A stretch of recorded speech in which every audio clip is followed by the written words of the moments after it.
What's up, my friends? U.S. Army veteran Christopher Chaos, and let's talk about some news stories that are happening for the United States Army, but specifically the first story we're starting off, I guess, affects any branch of service, but it's a pretty important one, and that is with the whole COVID vaccine and it now basically being mandatory. So we talked about it before that, the Pentagon and officials wanted to make it mandatory. They set a deadline for the 15th of September or upon immediate approval from the FDA, and the Pfizer vaccine was approved on Monday for approval from the FDA. So that basically makes it now official that it is going to be required, but there's some details we'll kind of dive through. So what this really does is kind of starts the process. Now that it's mandatory, or now that it's been FDA approved, the process kind of starts now. Now they have to start looking at how are they going to implement it, how is it going to kind of work out, and how, what's the time frame. It mentions in the article that the Defense Department is working on a policy that will begin requiring it for troops. So the word's already out there. Just how it's going to be required is still kind of being worked out in the policies. They even state that a timeline for vaccination completion will be provided in the coming days. So maybe sometime this week, maybe sometime next week, we could possibly find out as far as what the deadline is going to be, as far as when soldiers need to be fully vaccinated, when they can start the process, when they need to start the process, all those kind of details that maybe people want to know. Now, they didn't yet kind of focus yet on what the possibilities for like adverse actions could be if a soldier decides, or even a member of the military decides that they don't want to get the vaccine. There are some possible exemptions for like medical and religious exemptions, but there's going to be investigations. There's going to be things that have to be looked into to make sure that the individual that is trying to get a waiver for that is officially looking to do that for right purposes and not just to get out of the vaccine. It's actually legitimate and not just making something up.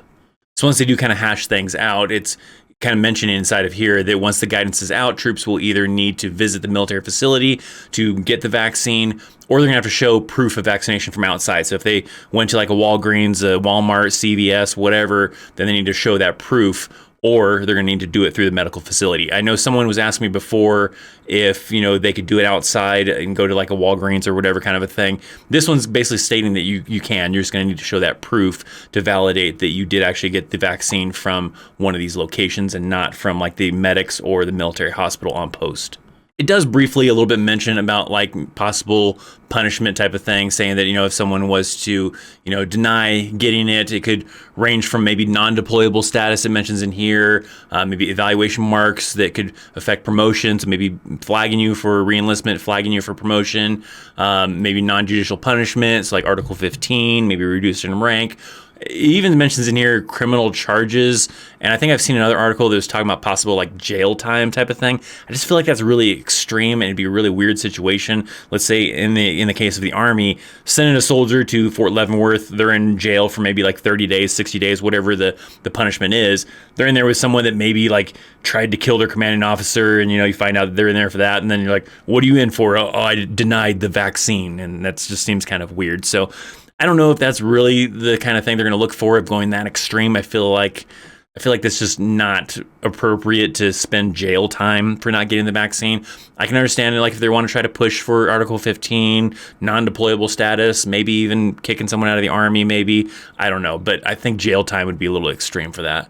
This one's definitely a touchy subject with a lot of people. Some people really hate the mandatory vaccination kind of idea. Some people don't mind it. I mean, you do already have a lot of vaccines in the military that you have to get that are mandatory. I mean, like anthrax, you have to get flu shots. If you're deploying, you have to get smallpox and everything. And this just adds to that list. But I understand some people are skeptical because of how new it is and everything like that. But, I'd love to hear you guys' thoughts maybe in the comment section down below. We'll try to keep it friendly, but it's definitely a very touchy subject with some people and can cause arguments. But let's try our best to try to keep it friendly in the comment section and just give our opinions that we want to give and what our thoughts are on maybe this whole process and what's going on with it.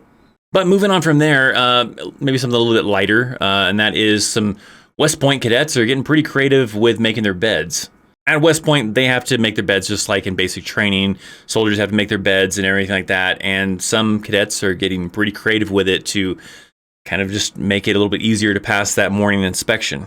So when we kind of check out this article, it's talking about, this junior softball player at West Point who has come up with a really creative idea to be able to pass that inspection. She actually has a TikTok video. So we're going to check out this TikTok video and you can kind of see how she kind of goes about doing this. Hi, I'm Leela. I'm a cadet at West Point, and this is how we make our beds. Start by doing the hospital corners at the top of the bed. The thing I kind of wonder about this in the video is it looks like they're actually at a hospital. It's kind of weird. With a sheet. Then you poke holes in the corners and put boot blousers to tie them tight. And this is what it looks like when we flip it upside down. Duct tape the rest. So we're going to jump around through the thing because I won't show you the whole entire thing. If you check out the link down in the description box, you can see the whole thing. But a lot of it is using boot blousers, using some duct tape, keep everything nice and tight. That's usually the key thing with like the bunks and everything, is keeping them nice and tight. And this individual figured out a way to kind of make it hold for the whole entire semester, I guess. I then take a sheet and put it over the top, tape it down, then poke holes all the way down the bed and run 550 cord through those holes and tie it really tight like a corset.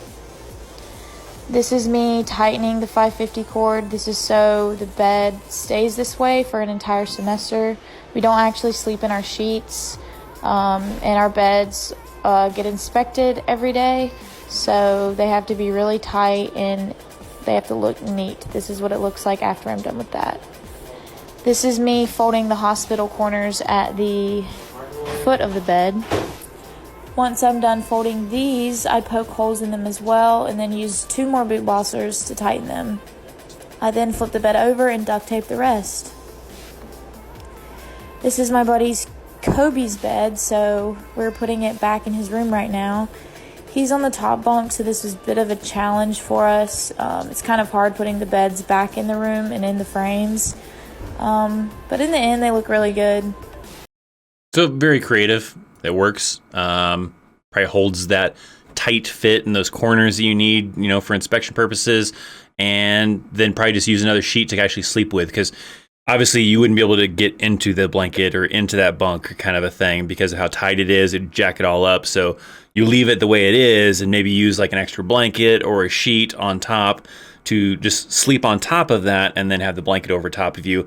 I remember doing something similar to that in basic training, where we would try to make our bunk really nice and neat and then use an extra sheet that we would have to sleep with that. And then in the morning, all you had to do is get out of the bunk and kind of just retighten everything from you moving around and loosen it up a little bit. So I get it. I kind of see how it kind of works. The thing I would be kind of concerned with is that she's poking holes in the blanket and you probably have to turn those in.